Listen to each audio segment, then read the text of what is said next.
Hello, my name is Taya Graham, and welcome to the Police Accountability Report. Remember, this show has a single purpose: to hold the politically powerful institution of American policing accountable. To do so, we take a critical look at both the institutions and the political economy which bolsters it. And today, our focus will be on one of them: Wall Street. We are going to examine how the epicenter of capitalism makes money when police behave badly. But before I get started, I want you watching to know that if you have evidence of police misconduct, please email it to us privately at par@therealnews.com. And please like, share, and comment on our videos. You know I read your comments and appreciate them. And you can also reach me directly at Taya's Baltimore on Facebook and Twitter. So now we have a stark example of how the psychology of policing continues to bolster an ad hoc surveillance of space and the indiscriminate use of violence. But you might be asking me now, Taya, how can this keep happening in a country with a Bill of Rights that prides itself on free association and the privilege to come and go as one pleases? How did we get here? Well, that's where the hidden cost component comes in, because all of the aforementioned issues cannot persist without help, and that help comes in the form of money. And in this case, the source of cash is America's predominant financier of inequality, Wall Street. It may seem odd that the capitalist cartel, which brought us the Great Recession, rampant speculation, and predatory hedge funds, would be involved with policing, but following the logic of late-stage capitalism, it makes perfect sense. As we've noted before on the show, the rise of income inequality and the increase in aggressive policing have risen in tandem. The war on drugs and the increase in poverty have flourished as police have gained nearly absolute powers to seize property, invade our homes, and make unnecessary arrests. All of this has heightened the divide between the rich and the poor, and no one does better when that divide widens than Wall Street, which is why this report has come to our attention. It's a study of so-called brutality bonds, debts issued by the cities to pay for police brutality cases. The report was issued by the Action Center on Race and the Economy, a think tank that works to hold Wall Street accountable for social and racial justice. In it, they examined bonds issued by 12 American cities, which they contend were primarily used to pay for police brutality settlements. Some cities were large, like Chicago, but some were small, like Lake County, Indiana, which the report says borrowed $11 million to pay for past brutality settlements. The reason the study is so critical is that it makes a connection between Wall Street profits and bad behavior by police, but it also shows just how profitable law enforcement can be for some, and why the law enforcement industrial complex is fueled not by the desire for public safety, but for cash. Stephen, how does this study make this connection? Well, the study looks at 12 cases of cities that are varying sizes, not just big cities like Chicago, but small cities like Bethlehem, Pennsylvania. They look at how the cities have had to borrow money, go to the bond market, sell bonds with interest in order to finance police brutality settlements. In some cases, it's just money that replaces money in the general fund, so it can be hidden. In other cases, like Bethlehem, Pennsylvania, a small city, it's because the city's liability insurance didn't cover the settlement of like $4 or $5 million. But what's really revealing about it is these 12 cities, the report calculates, could end up paying up to $1 billion in fees just to finance these issues. I mean, as we all know, municipal bonds have 20, 30-year maturity rates, so the interest is paid on over and over. It's like taking a mortgage on your future. So what the report points out is it's not just the brutality settlements they're losing, but these brutality settlements are being monetized by Wall Street for profits for investors, making the burden even worse on the people who can least afford it. Back to you, Taya. Now, as we do on this show, we like to get perspectives on weekly topics from other cop watchers. It's a tradition that has put us in touch with people like Otto the Watchdog, James Freeman, and Blind Justice. But today we have a first, our first female police activist. Her name is Catherine, also known as Irate Productions, and she has built a successful YouTube channel, not just watching cops, but she's been fighting for justice across a variety of issues, including housing and incarceration. Kat, thank you so much for joining me today. Thank you so much for having me. I think it's really important to highlight that it's not just a cis hetero male field, that there are many non-males, in the streets fighting for, our siblings and our community. So today we discuss how Wall Street is profiting from cities' brutality bonds that Goldman Sachs, Wells Fargo, and even Bank of America have found a way to rake in profit from police brutality to the tune of billions of dollars in profit for these investors, while taxpayers continue to lose their hard-earned dollars. Does this information surprise you? You know what? I'm not I don't seem surprised at all. It's one of the basic things that police are known for, to protect and serve private property in the ruling class and to generate revenue. So, and their unions are so strong that there is no accountability. So it's interesting that they're being covered whenever they make a mistake, and yet we're still paying. I think the majority in San Diego, it's about 50% of the budget for the city. Um, and it's fire and rescue, and very little amount is to the actual fire department. Most of it does go to police. You know, it's their moneymaker.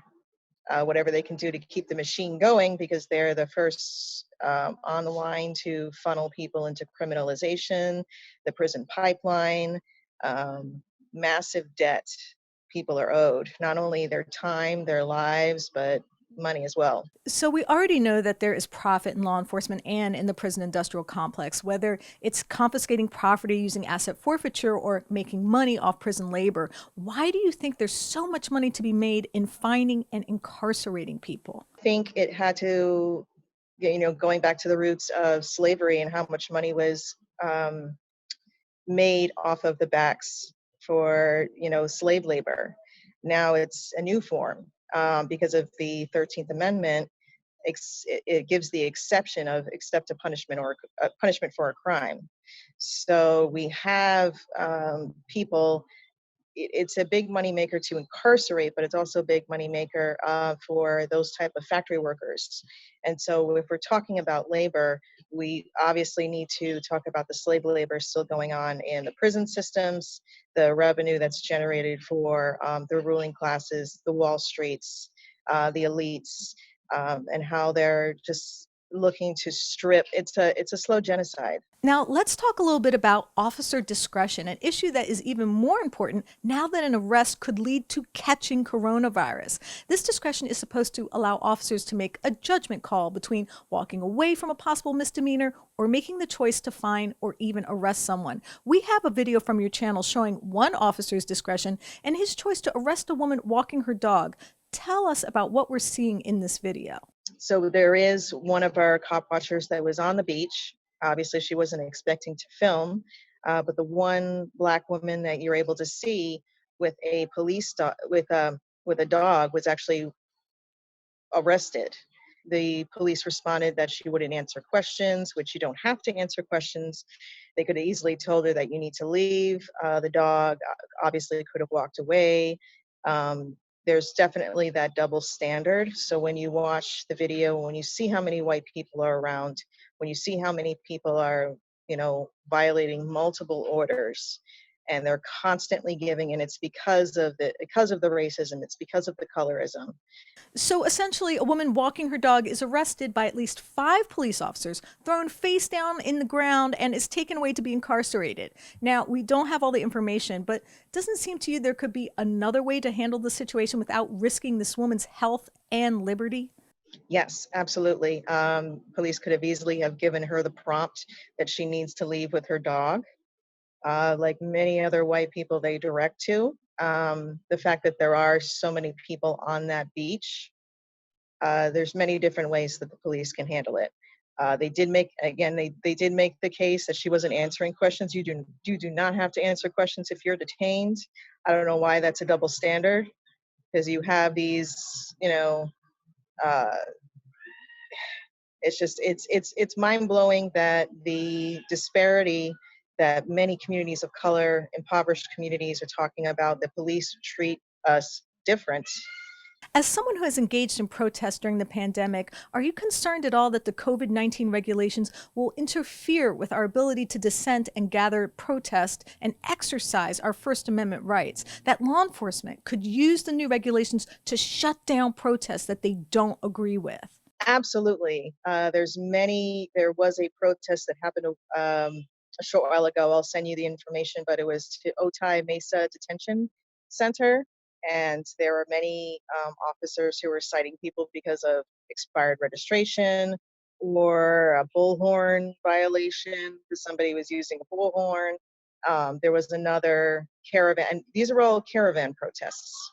They weren't people that were standing, mobbing on a street corner, 300 deep, no masks, not obeying, like hogging the sidewalk. These were protesters who were strategically taking a better route to protest, which is what we're starting to do with the caravans. So it's clear we have a dilemma in this country. On the one hand, we value freedom of expression and movement, civil rights, and privacy. But on the other hand, we have constructed an industry predicated upon, in part, infringing upon those same values for profit. The report on brutality bonds makes this clear that even bad policing can be a cash cow, especially for those least likely to bear the brunt of it. This creates a troubling paradox. Wall Street bankers safely ensconced in high-rise office suites collecting fees to charge impoverished cities for borrowing money to compensate victims of police malfeasance. The economic elites profiting off the malaise of law enforcement that are safely removed from its consequences. It's funny because the stewards of capitalism like to extol the virtues of personal responsibility. They love to celebrate the power of free markets, but so much of their wealth seems to be tied to an imbalance of social power. So much of their profit comes from avoiding consequences, not embracing them. In this case, to profit off the violation of the civil rights of the less fortunate, even as they all received immunity for the crimes they committed. It's not just hypocritical, it's antithetical to their creed and reveals, through a crystal clear example, the relationship between profits and privilege, wealth and inequity. How the system itself is not a free market or a competition of ideas, but a wealth extraction conveyor belt that moves money and resources from communities that can least afford it. Think about it. If the system made sense, if capitalism was so productive, then it would be police borrowing money to pay for brutality, not the impoverished residents of strapped cities. If the markets were really the key to efficiency, and if personal responsibility really was the ultimate value of capitalism, then it would be generous police pensions that would at least share some of the burden of funding claims for cops' bad behavior. But that's not what's happening. As we've stated in our show before, we have to question why this illogical imbalance persists. Why can't we come up with more proactive solutions and pragmatic policies to address this fundamentally flawed disconnect? At the beginning of the show, we talked about the idea of police pathos in American culture, how we are fed a constant stream of propaganda through nightly TV shows and political rhetoric, how this pathos leads to an apportioning of space through force, and how that power has led to over-policing that has, in a sense, infiltrated our civic lexicon.